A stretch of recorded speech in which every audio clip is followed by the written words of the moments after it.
for this month. The IISS is a student and junior doctor-led non-profit organization that aims to unite the world's existing pre-specialist surgical interest groups to facilitate the creation of new ones and to ensure that every aspiring surgeon around the world has the opportunity to connect with like-minded individuals. We hope that this can happen on both a local and an international level, and thus through the IISS network, we hope that the surgical societies across the globe can work together to set the agenda for the future of surgery. My name is Daneka Sade-Briet, and as the president of the IISS, it is my great privilege to welcome you to our August talk. I'm now going to hand over to Akacha. As I mentioned, she's representing our IISS Academy portfolio, and she will be introducing our speaker for today. Over to you, Akacha. Thank you, Sade. Welcome everyone for the talk at IISS, and I am so delighted to welcome our esteemed speaker, Professor Justine Davies. Professor Justine Davies' academic interest includes producing evidence to build systems for improved and equitable access to quality healthcare, particularly in diseases amenable to surgery, including trauma or in cardiovascular diseases. She is also interested in the clinical and socio-economic consequences of providing these platforms of care. She is the professor of global health at Birmingham University, visiting professor at Wits University, South Africa, and extraordinary professor at Stellenbosch University. Her exemplary research experience covers disciplines from epidemiology to qualitative research, with service assessment, predictive modeling, economics, and implementation science. She's currently working with partners in Rwanda, Ghana, Sierra Leone, Burkina Faso, Malawi, and South Africa. In all these projects, she works closely with local institutes and academies and ensures capacity building. Her publications include the Lancet Commission on Global Surgery, the Lancet Commission on Women and Health, where she co-led the Lancet D&E Commission on Diabetes and in Sub-Saharan Africa. She also previously practiced as a medical cardiologist, worked as a freelance journalist, and been editor at the Lancet Journals. In her spare time, she tries not to fall off horses and plays the violin in a chamber music setting. Before we begin, I would like to review a few housekeeping rules before the session. Please keep your cameras turned off and mute microphones for the duration of the presentation. We request that you please send any questions through the chat box function, and we will have a 15-minute question answer at the end of the session. I hand it over to Professor Justine Davies.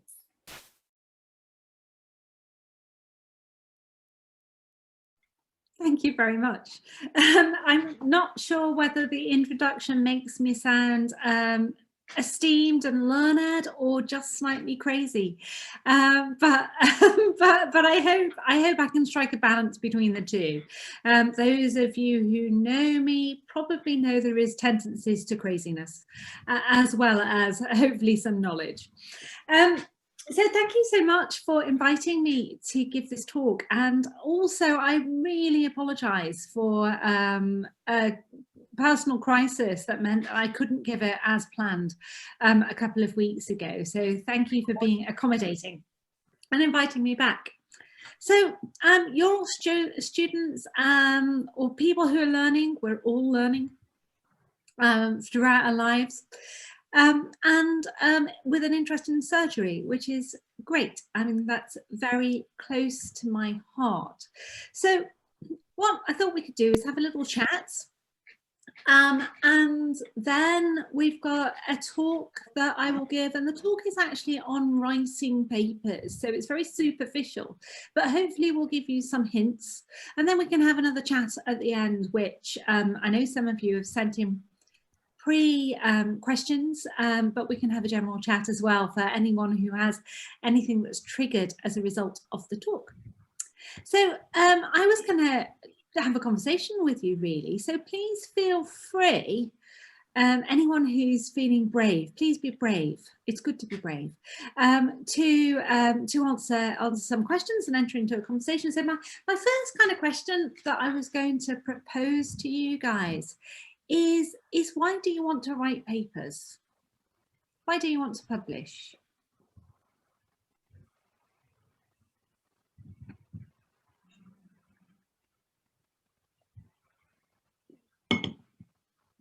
The difficulty with having Zoom is I can't see anybody to pick on, but the advantage of seeing all of your names means that I can actually pick on one of you. Oh, but somebody has actually put something in the chat. To provide a new perspective to surgery. Oh, lots of you, they're flowing in there. Excellent. Because our contribution to medical literature matters, absolutely. For making an impact to existing scientific knowledge, great, absolutely. I mean, all of these things are important. For improved patient care, it's actually a necessity in every STEM subject. That's an interesting one. I don't know where you are, Rabit. Some universities actually make it a necessity for all students to do projects and publish them in some form, even if it's just a local thesis. I think that it should be something that people are driven to do, really want to do, rather than they find necessary. But I understand your point. To fulfill my curiosity, evidence-based medical practice, excellent. These comments are all great. Yeah, impact again. Sonia is talking about making a difference. Policy decisions. Yeah, so we've got somebody once said to pay the bills, which is, you know, also an option.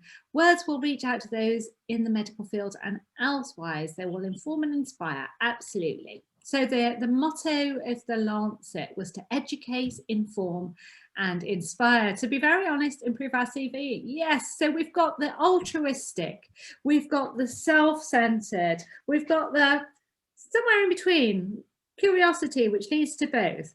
And I think we do it for a mix of reasons, don't we? We publish because we're curious people, and it's a way of showing the world what we've found out.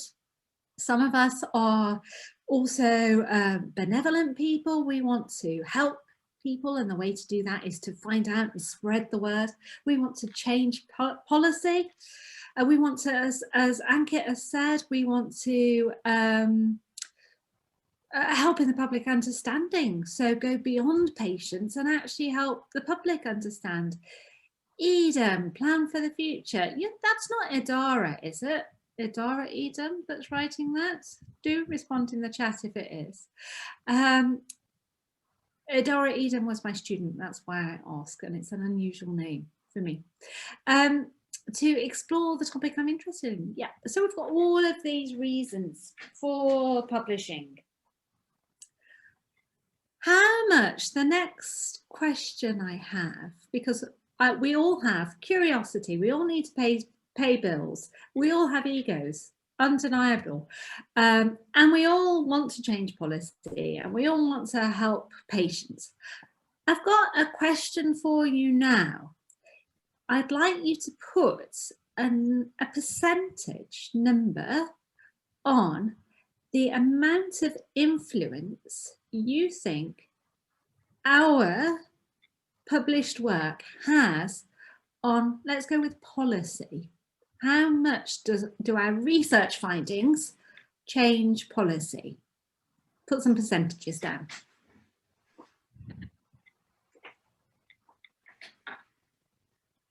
Go for it. There's no wrong, right or answer. Wrong answer. There's a whole spectrum coming out.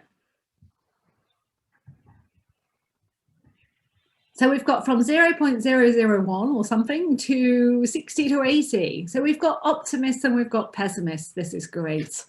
We should. This is being recorded, isn't it? So we should should publish this as a survey. So a colleague of mine once said in a meeting of surgeons actually, that he thought, lots more coming through, that's great, keep them coming.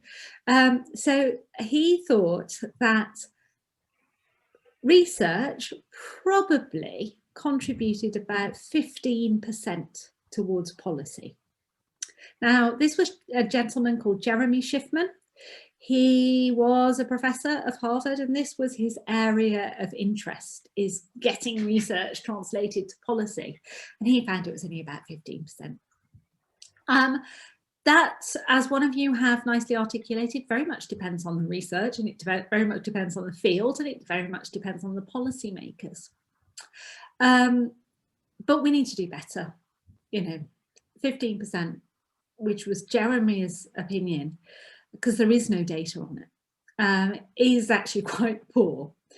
And one of the ways, there are many ways that we can do better. One of the ways in which we can do better is to make sure that our research is communicated well. And we can communicate on many different levels. We can communicate like this, verbally to our peers. We can communicate via writing papers. We can communicate via the lay press to the public.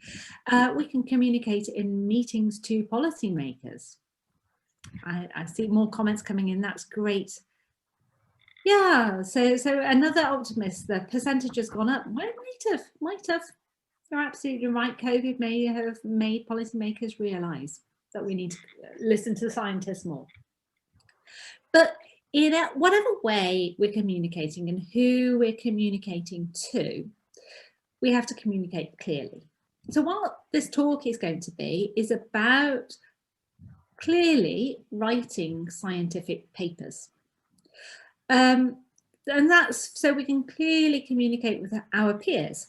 Hopefully that will also help you in some of your thinking about communicating clearly to everybody.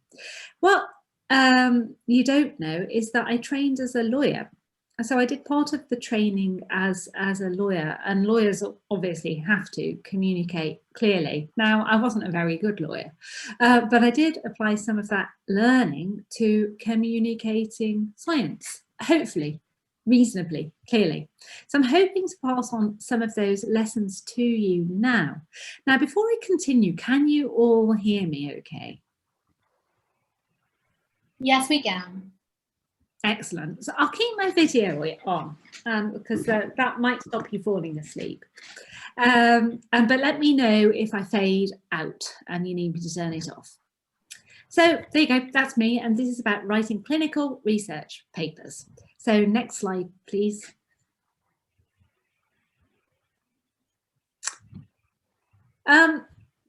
Bit about who this is aimed for. I say it's for people who kind of starting out. Seriously, when I worked at the Lancet, quite a lot of people who were well-established professors could have done with listening to a talk like this because their writing skills were not great. And I'm also just going to talk about generalities. Different study types have different ways of writing those studies up, but this is going to talk about general principles that apply across all studies. Next slide, please. Okay, so, and by the way, feel free to share these slides afterwards. You've got a basic manuscript structure, and this is the same for all manuscripts. Might be a little bit different, but more or less the same. And it's here. I won't go into details, but this is the way that most of them are done. Next slide, please.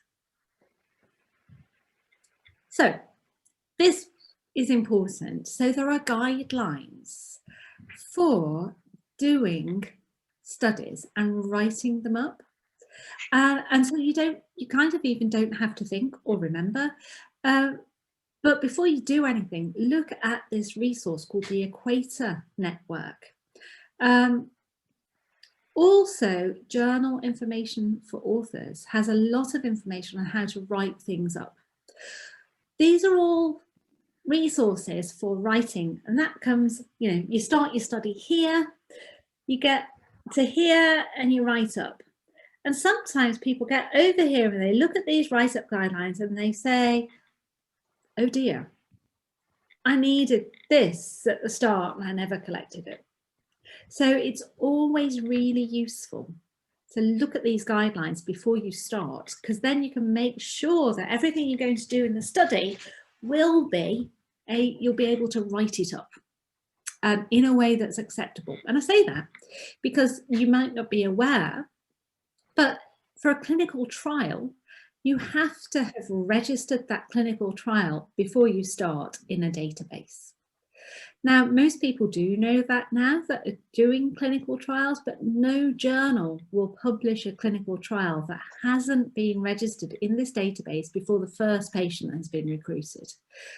And when I worked at the Lancet, we used to get lots of trials submitted and they were good, but they hadn't been registered, so we had to reject them.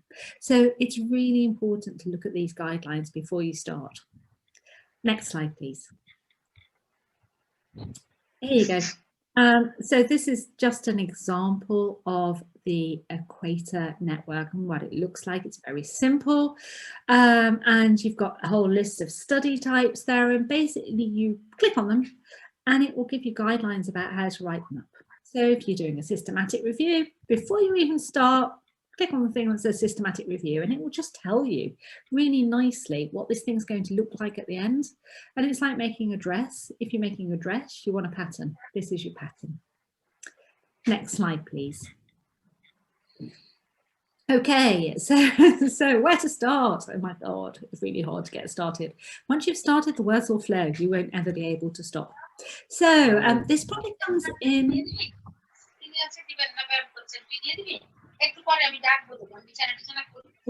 We've got somebody chattering in the background there too. Anyway, so this comes in stages. So where to start? Do you start looking at the journal? I want to publish in the Lancet, so I'm going to write this paper for the Lancet. Carry on going through these. Yep, so should you frame your research around the journal's desire? Should you start with the abstract? You know, so first the thing to do is get your words into a nice clear abstract. Is that where you start? Because that's the first bit other than the title of the manuscript. Should you start there because they come first? What's next? Carry on. Yep, so the results. So should you start with the results? Carry on through them until we get to the end of the slide. Okay, and go back. We're doing this this way because in case my internet fails, because that might. Anyway, if you can't go back, don't worry, we can stop here and I can go through what was on the rest of that. So there is the results. If you wanted to start with the results, and that is where I would always start, is I would always start with the results. Because your results are what shows you how to structure the rest of the paper. They're in the center of it, but they show you how to structure it. Your results, though, what comes before the results is a study proposal and a protocol. So when you're writing, you start with the results. But before you have even started writing, you've got a study proposal and protocol. And you kind of now, I think, going to look at me and go, why should I go to all of this effort? You know, it takes weeks to write a study protocol.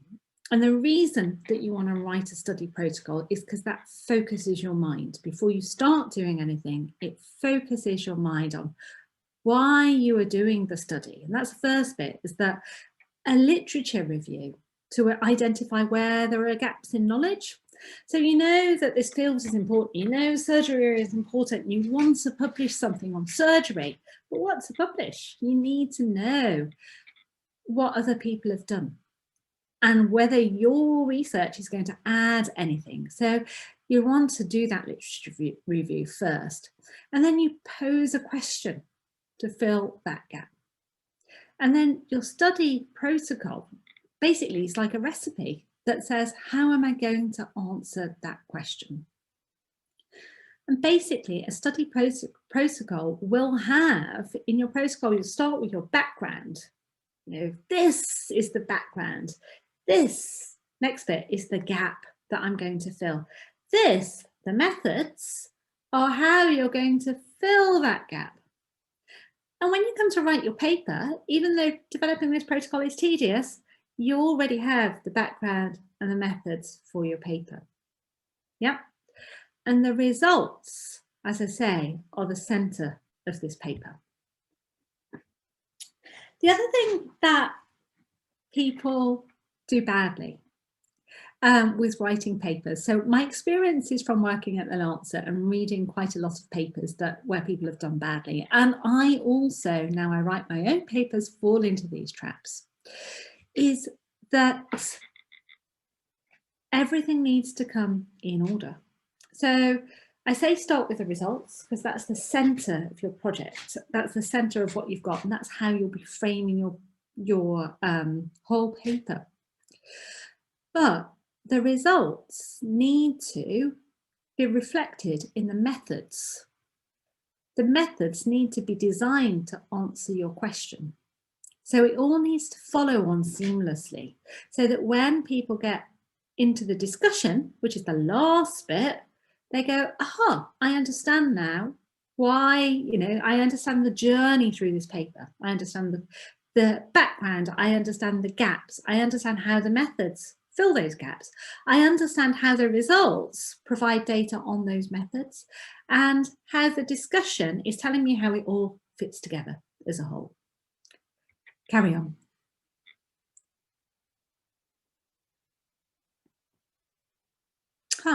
Yeah, so go back. That was a protocol. Lovely. Thank you. So this is a protocol for a paper that no, it's not a protocol for the paper that we've just had published. This is a protocol for an intervention that we have done. And this is with a paediatric surgeon colleague of mine, Naomi Wright. And this is her protocol that she published. She also, I should have shown her other protocol, which was for an epidemiology study. Now, that was published, I think, in BMJ Open, the epidemiology study protocol, and we've just got the final manuscript published in the Lancet a couple of weeks ago. And because the protocol, it was a highly complex study, this is a highly complex study, but because the protocol was there, she got the recipe book to follow when it came to actually writing up the paper. So it wasn't quite as hard as it could have been. Onwards.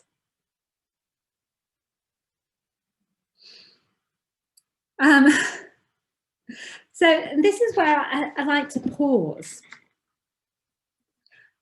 because the purist will always do that protocol, always to start with. My epidemiology colleagues, and I do quite a lot of epidemiology work, which is why I tend to start at the results. My epidemiology colleagues often get a load of results through. And they're kind of more exploratory studies where they might want to say, what's the burden and associations of this condition in this area? And it's difficult if you don't know anything about a subject to actually come up with a protocol. You might have a protocol for what data you want to collect, yes, but how to analyze it might be a little bit more tricky because you don't know what you're going to find. It's not like a trial where you're testing one thing against another. It's just an exploration. With those studies, I start absolutely at the center of the paper with the results and I ask myself the question, what does this mean? And when I say, what does this mean? And this isn't just for exploratory studies, this is for communication in general. What you want is one key point, two at the most, that you can say, this means A, means B, means C. That's it, no more. So you've got two linkages at the most, and that's what we call the elevator pitch. I think I might have a next slide which shows that. No, I don't. Anyway, pause there for a moment. The elevator pitch. Which is when you've got 2 minutes to sell your idea to somebody that you don't know. And you have to be punchy, you have to be focused, and you have to start by saying, this is the point of what I found and this is why. So that's what you need to think about when you've got the results. What's the big point? What's the big thing that can come out of this? So what do you want? Basically, you want your paper published in the best journal for it, so it will be widely read. Journal editors always say, oh, impact factors not important. We know as academics that impact factors make or break our careers of the journals that we publish in. And so impact factors are highly important for us as academics. And what we want to do is, we've got some beautiful data that nobody has seen before and it's really unique. We want to get that in the best journal for it. The issue is journal editors receive thousands of papers each year. So the Lancet Journal, when I worked there last in 2017, we received about 10,000 papers a year. And we published fewer than 1,000 in the course of a year. And that was considering all of the things that we published. So the way of getting into these journals is really high, and we rejected 50% of papers based on a first read of the abstract and the title. We didn't even read the cover letter. So we start as editors asking the question, how can I reject this paper? I've got, 10,000 papers coming. How can I get rid of this one? That is a tough thing to stomach, but it is how editors will look at your paper. They want to get it out of their in tray as quickly as possible. So what you need to do is to make them look at it and go, oh, actually, that's really interesting. I'll read more. So as I say, we used to read the title and abstract. That's what needs to stand out, and you need to write them really well. Carry on. There we go. So I knew I got a slide on the elevator pitch somewhere.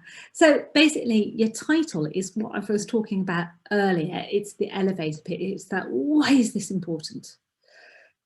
And I love this cartoon, this girl is let's call her a scientist, is going on so long that the chap's saying, yeah, it will work as long as you've got a skyscraper to give me your elevator pitch. What you want, something punchy, and you want it in fewer than 20 words. And it needs to tell you everything. Carry on. So there is a declamatory title, which is X causes Y in Z people. So it basically declares what you've done. And there is a descriptive title, next line, which describes what you've done.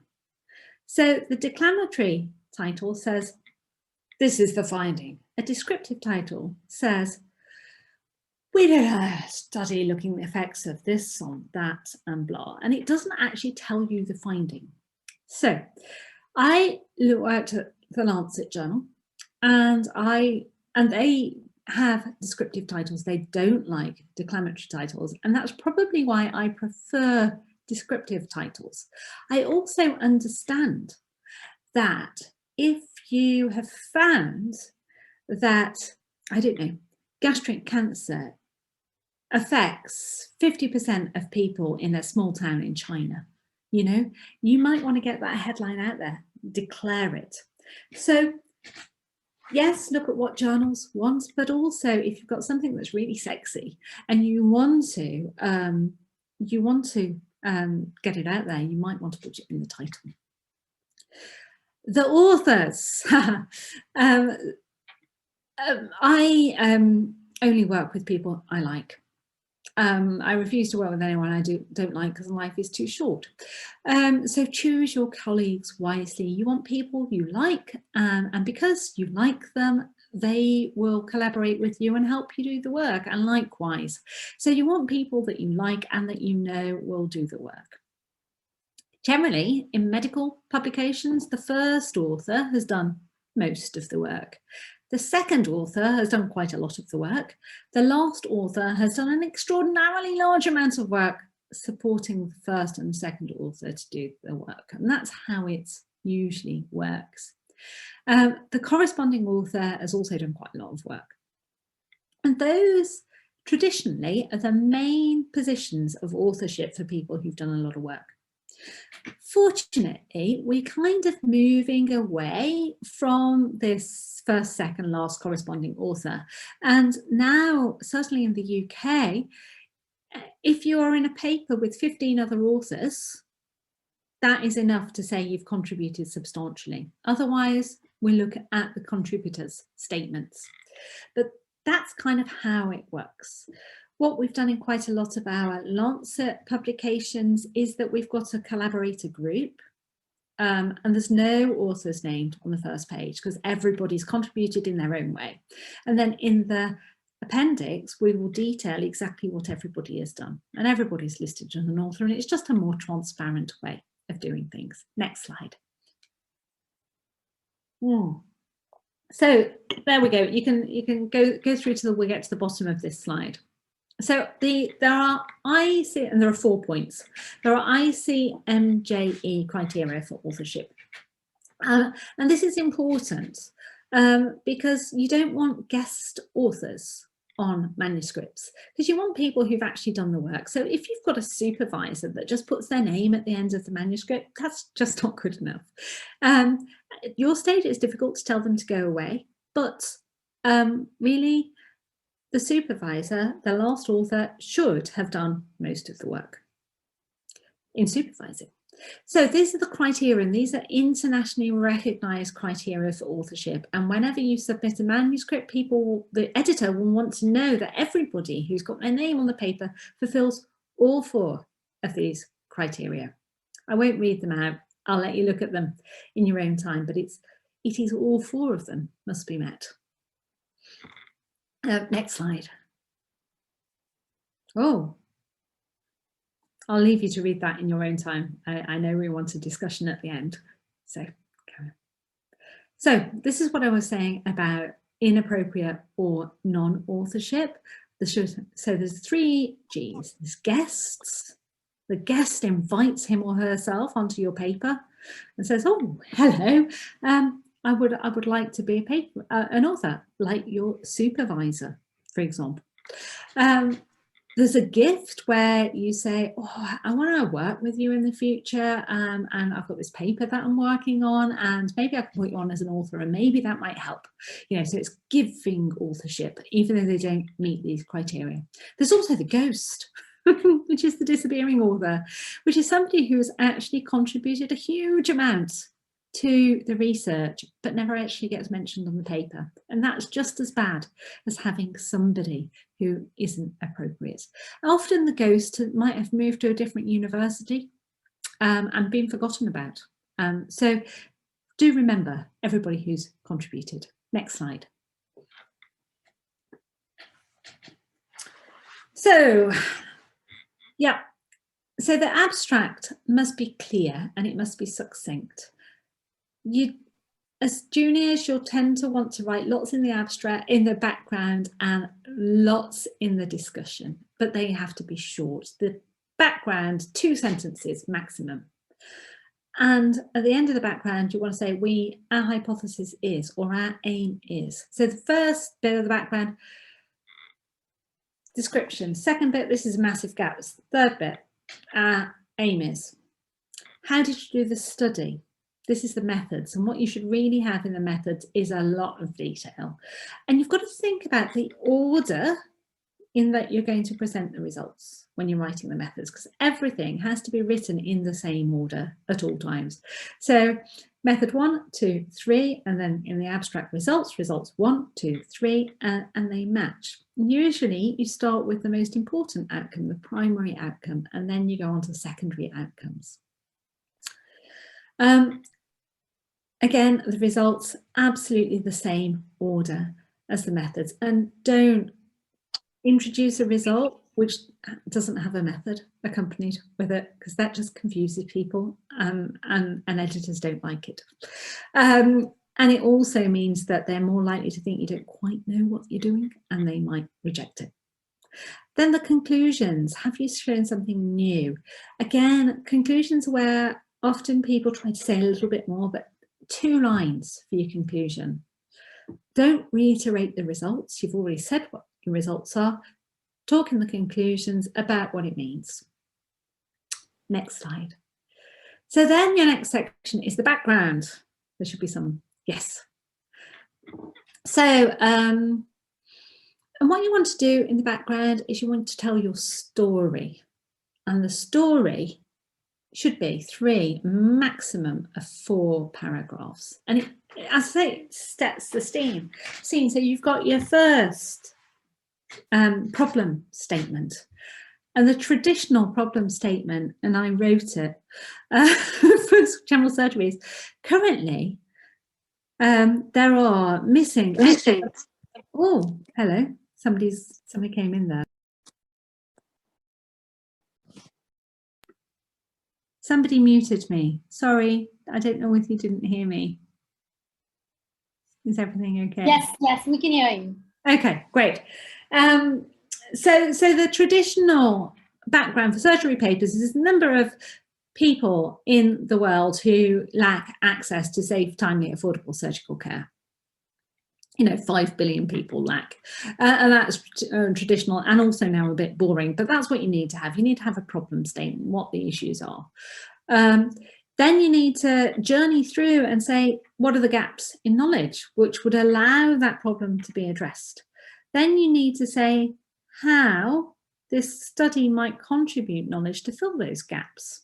So, and you don't want to go into the methodology here, but you might want to discuss some of the methodology in here. So you might want to say, if you're using something unusual, for example, I don't know, nobody knows the prevalence of, what shall we say, dental caries in South Africa.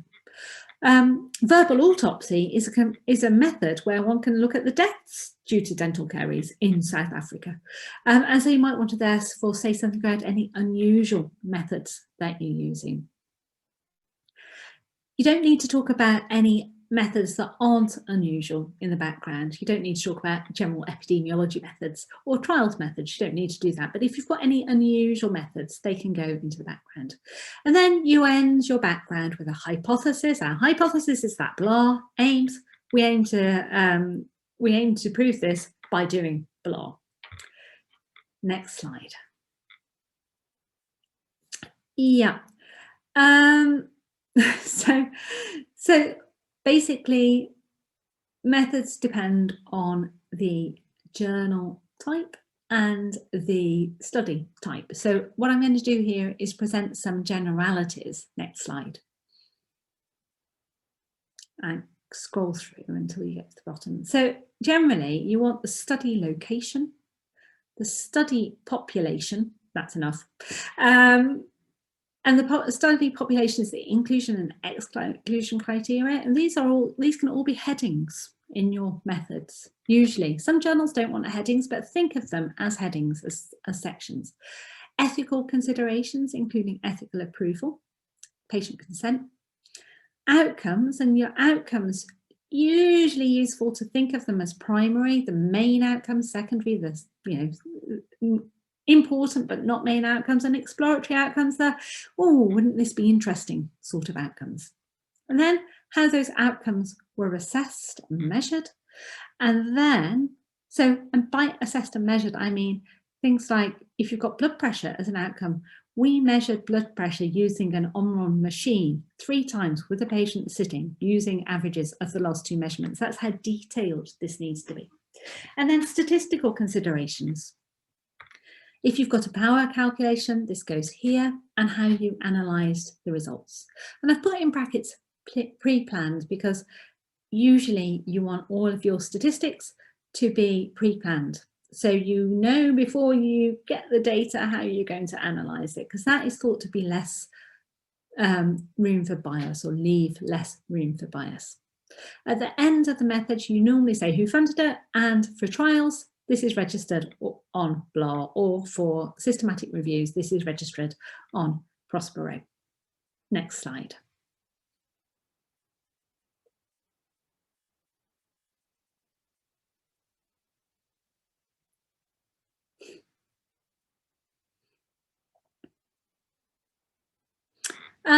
So Epidemiology studies, I've just put a special plea here for doing epidemiology studies. So there's kind of two sections in an epidemiology study. Your first section is how you collected the data, and the second section is how you dealt with the data. And they are actually quite different. And I've given some examples here. So how you collected marital status. Marital status was asked as married, single, widowed, cohabiting, divorced. Then you might say in what you did with the data, marital status was categorized as married or cohabiting, one, or another, single, widowed, or divorced. So there's two sections. One, what data were collected. Two, what you did with it to turn into your variables. Quite a lot of people don't get that. It's all a bit of a mess, but if you can separate them out, it makes it much more clear for people reading your paper. And don't forget, the first people you need to convince are your editors, and the editors, to pass it through, just need to understand it because they've got 10,000 of them and they want an easy life. Next slide.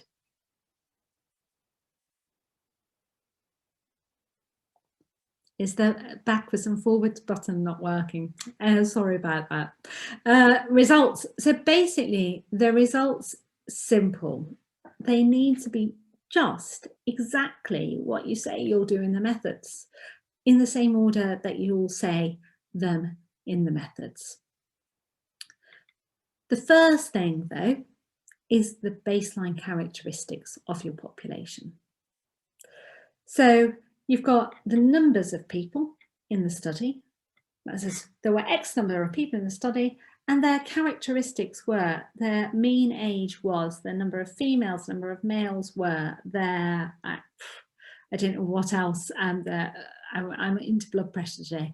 Their average blood pressure was blah, you know, etc., etc. So that's your first table. And then really clearly in order, your primary, your secondary, and your exploratory outcomes. And then if you're reporting differences, you always want to report the difference, the spread. So you've got the average, the spread, like the confidence interval or the standard deviation, and a p-value for each result that you've got.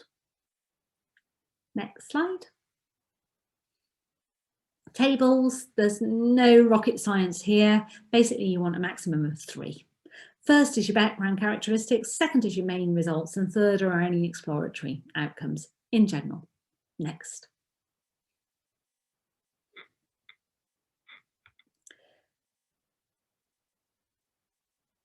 Oh, we're at limitations. We should have had some discussion before then, but that's okay. Before we discuss the limitations, once it's okay, don't worry. Yay, I did have a slide on discussion. Excellent. So the discussion, basically, don't restate your results. You want to, in the discussion, you want to discuss. So don't put your numbers in there, but describe the results, the findings in words. So the first paragraph kind of just gives a summary in words, no numbers, about what you found. And then the second to fourth paragraph, don't have any more than 4. Really. Just discuss the findings in more detail and compare them to other studies. So we found X, that compares with Y who found, or blah who found Y. At the same time, you may want to say we found X. What does that mean for policy? What does that mean for practice? You know, so you want to integrate all of this together because your discussion should put your results in the context of everything else that has gone before.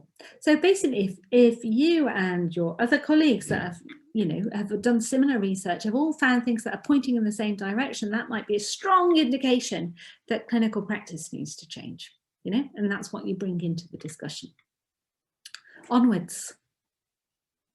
Yes, now the limitations, and this is where you just say, this is where we went wrong.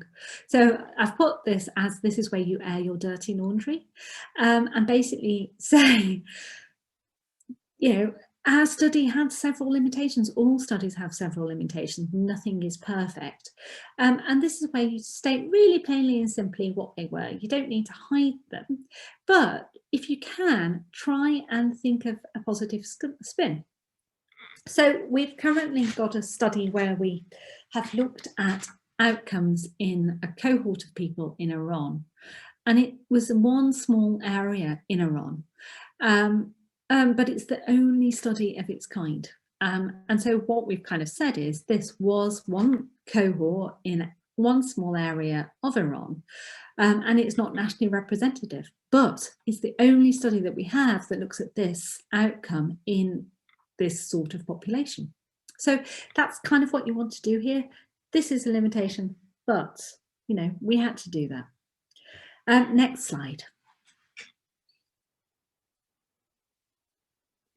Then the references, the boring bits, the references basically just look at the journal guidelines for how to do them. And in general, too many references is a bad thing. So for a paper in the Lancet, you will be expected to have a maximum of 30 references. So if you can kind of aim for 30 to 40 references, that's a good thing, unless it's a systematic review in which we might have many more. Next slide. Oh, issues of language. Yes. So try very hard.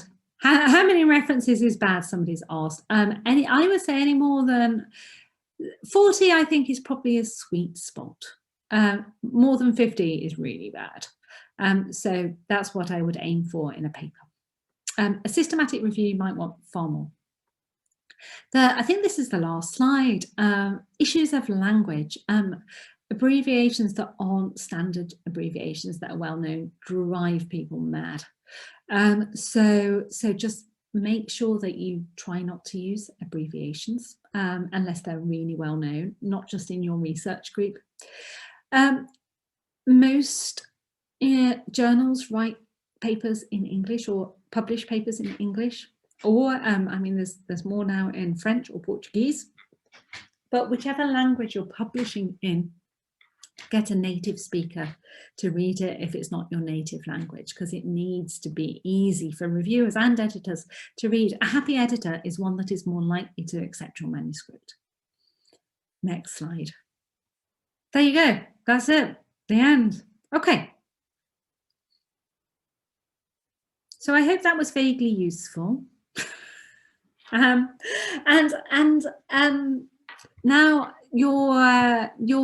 I've spoken, so your challenge is now to ask any questions that you think might be relevant. Thank you so much, Prof. Justine, for such an interesting and interactive presentation.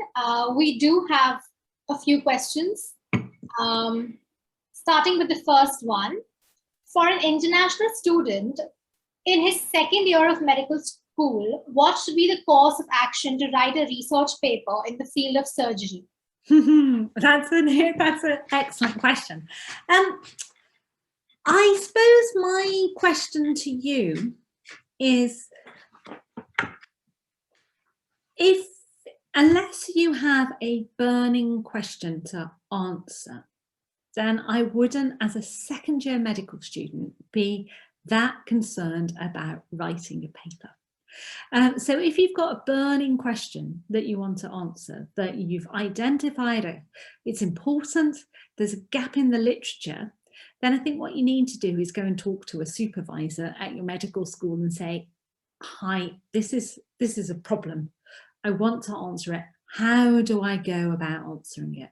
What you have to bear in mind is that supervisor will be super busy. So that's where your elevator pitch comes in. You need to say to them, this is really important and there's a massive gap in the literature. I think I might be able to do it like this, but I'm not sure. Can you help me? And hopefully somebody will see your enthusiasm. So I don't generally take on medical students for anything. I like writing papers, although one came to me last year or the year before and said, I've got an idea and I want to develop it. I looked at his idea and, okay, we can do something with this. And then he kind of dropped off and we carried on with the analysis, and he got his paper. So we carried on with his analysis while he was doing his studies because it was so interesting. And he was included on the paper as the second author, and it has just been accepted for publication in PLOS Medicine. So you've got to find a supervisor, you've got to find your idea first and then convince a supervisor that it's worth working with you on it. Absolutely, thank you. Our next question is that for a beginner, what points one should keep in mind so that they are able to conduct experiments and frame the research articles simultaneously? Yeah, so I think what you need to do first is getting back to that thing about develop your protocol, because you can't do these things simultaneously. You have to, I think, have your idea up front, and then you have to, as we've said, go through the background and the gaps, and then have your methods. So they're not done at the same time, they're done in order. And that is a trick that we all want to rush. We all want to get things done quickly. And actually, slowly with this, slowly and methodologically, is what we need. Yes, thank you. Our next question is that how do we differentiate between what to incorporate and what not to incorporate while we are writing a paper? Yeah, that's really hard. It's a really hard question. When you want to write a paper, you want to tell a story. And all too often, we kind of think of our research papers like we think of a chat with friends in a cafe, and we might say, you know, we might start at one point and amble over here, and then we'll go there for a bit. You know, we don't want our research papers like that. We want our research papers to tell a story and answer a question and not divert too far. So a colleague of mine used to say, one results answers one idea and gets written into one paper. So I think the message is keep it as narrow as you can. Absolutely, thank you. So we have got a few questions in the chat box as well. I would read the recent one, which is, how do medical journals view qualitative research now? And do they specifically look for reviewers experienced in qualitative research for such papers? Oh, qualitative research is hard, hey. Most high impact medical journals don't like qualitative research as standalone. And that is probably because the editors, like me, are generally quantitative. However, so that is changing, and people are becoming more interested in qualitative research. There are qualitative research journals, and there are journals that accept just qualitative research as part of a whole portfolio of different types. So most journals don't do much qualitative research. Those that do absolutely will look for specifically qualified qualitative reviewers. Yeah. Thank you. Our next question is that if you could suggest certain ideas that how to ensure that our papers are published in reputable journals. So your papers, so it's all about the idea. That's the thing. It's not about how it's written.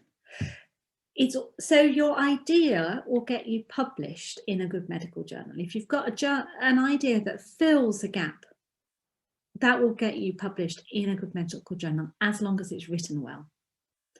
If it's written badly, it has more chance that the editor won't understand it and they'll reject it. So it has to be a good idea and written well. You can have a really well-written bad idea. That won't get published in a good journal either. It will get published in a journal, yes, but not a good journal. So it is all about the idea. And once you've had a good idea, then it's all about writing it well and clearly. Absolutely, it's all about the idea. Thank you. We have our next question, which is, how do we exactly find a good mentor for our research? This is really hard. Because think about, I don't know how many people are on this. I love that other question that's just coming. I'll answer that in a minute. So there are a lot of us on this call. So if you think about it, the number of students far outweighs the number of mentors. So I don't take on very many students, as I've said. And this year, just at my university, I've got 3 students, and I'm in the minority with having such a small number of students. So again, what I suppose what you have to do is find, so basically our role as mentors is often to say, please no more, I can't take any more on because I'm just too busy. So what you have to do is find somebody that you have some commonality with, either in your ideas or in your, you get on well with somebody. And I think that it again comes through your ideas and your discussions and showing you're enthusiastic and showing that you want to learn. Not being too needy, but actually developing a relationship with somebody where that person as a supervisor says, oh, I understand you and I want to work with you, and I see this as beneficial not just for the student but for the supervisor. And that's not just in terms of writing papers, it's in terms of learning, you know, and growing as people. So I think that is really important to see, not just your desire for a mentor, but the mentor's desire for you, and try and find somebody that you can both match well, and then that'll be a really productive relationship. Absolutely. Can I answer the question of what happens if your paper is accepted in one more than journal? I think that's more than one journal. So the rules are that you cannot submit one paper to more than one journal at a time. So you have to submit to one, wait for their decision, submit to another once you've got the decision if it's rejected. So you can't submit to multiple journals at the same time. Thank you. Due to time constraints, we limited the last question for the day, which is, could you tell us about your experience of writing your first paper? What was your motivation and how did you decide to write it? Oh, well, there's kind of two answers to that question. So the first one was I was doing a master's degree and I did a project. So I had a brilliant supervisor, an absolutely brilliant supervisor, and he took on a small number of students, and he only took on a number of students that he had for ideas. And his ideas always, he developed his ideas so that they were publishable, whether the results were positive or negative. It was always a gap in the literature. And if he got an idea, he'd have a student work on that. And he was brilliant. Prof Pounder was his name. And so what I did is I wrote my thesis. And I didn't even realize that it was going to be turned into a paper. So I wrote my thesis. Prof Pounder then actually wrote the paper. So he took my thesis, he turned bits of it into a paper, and then said to me at the end of the summer, here you go, here's a paper, your name's on it, is this all right? And that was great. So that was and it got accepted at the first journal we sent it to. It was a forensic medicine paper. So that was a really good experience. My second experience was, I'm actually going to tell you about three. My second experience was when I was a junior doctor, and we got a really interesting patient that we wanted to write up as a case report. And the supervisor said, here you go, here's the medical notes, write a case report. And I just went, okay. And I wrote, pages of information. And the supervisor kind of looked at it, and I never heard from him again. And I was too shy to say anything. But basically, I didn't know what he was doing. He didn't know, I didn't know what I was doing. And it was a waste of both of our time. And that's why I say about finding somebody and working on something. So the third experience was when I was doing my it's like an MD by research, which is like a PhD. And my first paper, this will be encouraging for all of you, got rejected by 7 journals, first off. And that was my first real paper that I'd written myself, I've invested in time, and it still got published in a good journal in the end, but 7 rejects it took before that was actually published. So even those of us that you may think are esteemed and learned, if not slightly crazy, have a history of failure and challenges earlier on in our careers. In fact, we still have histories of failures and challenges now. Thank you so much, Prof. Justine. Coming to the end of the talk, I would like to thank Prof. Justine Davies for giving us our time and taking us through this entire beautiful journey of how to write papers for impact. And thank you for all the attendees for attending the session. We look forward to seeing you for our next talk session coming soon next month. At the end of the session, I would request Prof. Justine to just wait for more 5 minutes, and even Shade. And I would request all the attendees to please leave the meeting. Thank you. Thank you all. Thank you.